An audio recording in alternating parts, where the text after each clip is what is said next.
M142 Himars. Huwag kalimutang mag-like, share, subscribe, at i-ring ang bell para maging updated sa aming mga videos.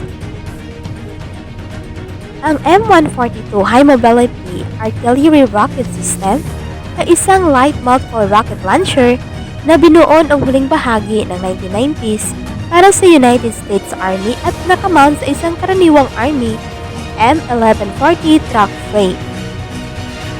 Ang M142 ay nagdadala ng isang pod na may alinman sa 6 na GMLRS rocket o 2 PRSM missiles o isang Attack-MS missile sa bagong family of medium tactical vehicles ng US Army na 5 toneladang truck at maaring ilunsad ang buong multiple launch rocket system family of munitions. Ang M142 ammunition pod ay maaring palitan ng M270 MLRS. Gayunpaman, nakakapagdala lamang ito ng isang pod kaysa sa karaniwang dalawa para sa M270 at sa mga variant nito. Ang launcher ay maaring dalhin ng Lockheed C-130 Hercules aircraft. Ang chassis ay unang ginawa ng Base Systems Mobility and Protection Systems o dating Armor Holdings Aerospace at Defense Group Tactical Vehicle Systems Division. Ang orihinal na tagagawa ng kagamitan ng FMTV. Ito ay ginawa ng Oshkosh Corporation mula 2010 hanggang 2017. Parehong chassis at launcher system ay ginawa na ngayon ng Lockheed Martin Missiles and Fire Control sa Camden, Arkansas. Ang M142 High Mobility Artillery Rocket System ay isang gulong sa bersyon ng M270 Multiple Launch Rocket System. Ang M142 ay nag-mount ng isang pod na kapareho ng mga pod na ginagamit ng M270 na nagbibigay sa M142 ng 50% ng firepower ng huli. Ang mga bintana ng launcher truck ay gawa sa salamin at mga layer ng sapphire. Ang M142 ay sinubukan din bilang isang karaniwang launcher para sa parehong artillery rockets at ang SLAM-RAM surface launch na variant ng AMRAAM anti-aircraft missile. Noong October 2017, ang isang Marine Corps M142 ay nagpaputok ng rocket habang nasa dagat laban sa isang target sa lupa sa unang pagkakataon mula sa deck ng amphibious transport dock ng USS Anchorage na nagpapakita ng kakayahan ng system na gumana habang nasa mga barko upang makapaghatid ng tumpak na apoy mula sa isang stand-off range laban sa mga depensa sa pampang. Ang software sa pag-target ng sasakyan ay inayos muli upang mahusay itong magpaputok habang nasa isang patuloy na gumagalaw at nagmamaneobra na platform ng paglulunsad. Noong 2007, uminungkahi ng Singapore Army ang pagbuhat ng mga M142 system kabilang ang 24 M142 launcher, 9 FMTV-5 Tonon truck, at XM31 unitary HEGMLRS pod kasama ang nag-uugnay na suporta at kagamitan at serbisyo sa komunikasyon. Ang iminungkahing pakete na ito ay kapansin-pansin sa hindi pagsasama ng M26 na hindi ginagabayan ng mga MLRS rocket.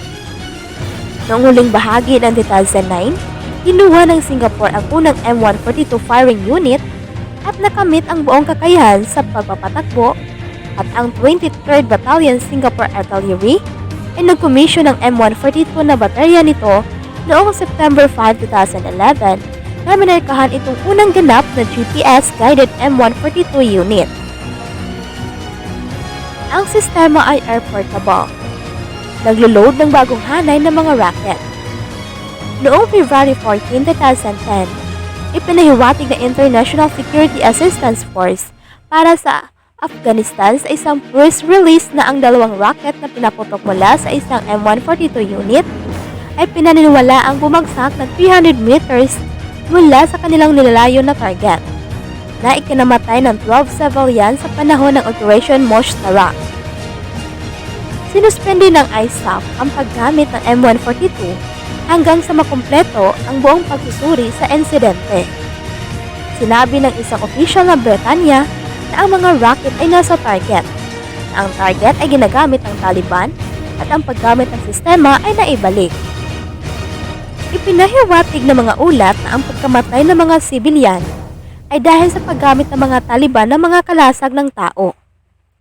Ang presensya ng mga sibilyan sa lokasyong iyon ay hindi alam ng mga pwersa ng ISAF. Isang ulat noong October 21, 2010 sa New York Times ang nagbigay kredito sa M142 sa pagtulong sa opensiba ng NATO sa Kandahar sa pamamagitan ng pag-target sa mga taguan ng mga commander ng Taliban na pinipilit ang marami na tumakas sa Pakistan at kahit pansamantala.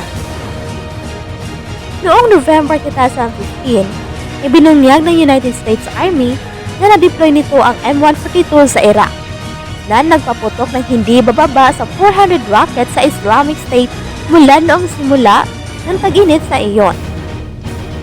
Ang mga detachment ng M142 ay pinadala sa AI Assad Air Base at AI Tagadong Air Base sa AI Anbar Governorate. Noong March 4, 2016, nagpaputok ng mga rocket ang US Army M142 sa Syria bilang suporta sa mga rebeldeng Syrian na lumalaban sa ISIL sa unang pagkakataon, kasama ang mga launcher na nakabase sa kalapit na Jordan.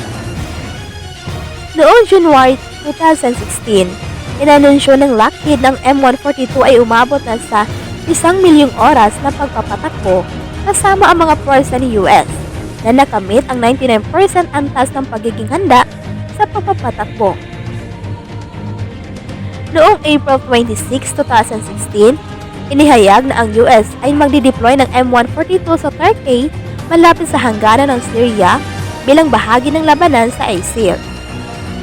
Noong unang bahagi ng September, iniulat ng international na media at ng kagawaran ng Estado ng Unidos ang isang bagong nakadeploy na M142 na nakipag-ugnayan sa mga target ng ISIL sa Syria malapit sa hangganan ng Turkey. Noong October 2016, ang mga M142 ay inilagay sa Kayraya Airfield Base, mga 65 kilometers sa timog ng Mosul na nakikibahagi sa labanan ng Mosul. Noong June 14, 2017, isang M142 ang nakadeploy sa AI Tauf, Syria upang suportahan ang mga rebeldeng suportado ng US sa lugar. Noong May 24, 2018, isang railgun ng M142 ang pumatay sa 50 na mandirigma at pinuno ng Taliban sa Musakala, Afghanistan. 3 rocket ang tumama sa gusali sa loob ng 14 na segundong time span. Noong September 2018, nagkipagtulungan ang mga support force ng US sa Syrian Democratic Forces na lumalaban para talunin ng ISIS sa silangang Syria sa kampanyang Deir ez-Zor. Kung minsan, ay nahampas ang mga posisyon ng ISIS gamit ang mga GMLRS rocket ng 30 beses bawat araw. Ang mga sistema ng M142 na ginamit sa operasyong suportang ito ay matatagpuan sa Omar oil fields, mga 25 km sa hilaga ng mga target na kontrolado ng ISIS. Noong June 25, 2022, sinimula ng Ukraine ang pag-deploy ng sistema laban sa mga pwersa ng Russia noong 2022 na pagsalaki ng Russia sa Ukraine. Ayon sa pangkalahatang staff ng Ukraine, Valery Zaluzhny, ang mga artillerya ng Armed Forces of Ukraine ay mahusay na natamaan ng ilang mga target. Mga target ng militar ng kaaway sa aming Ukrainian teritoryo.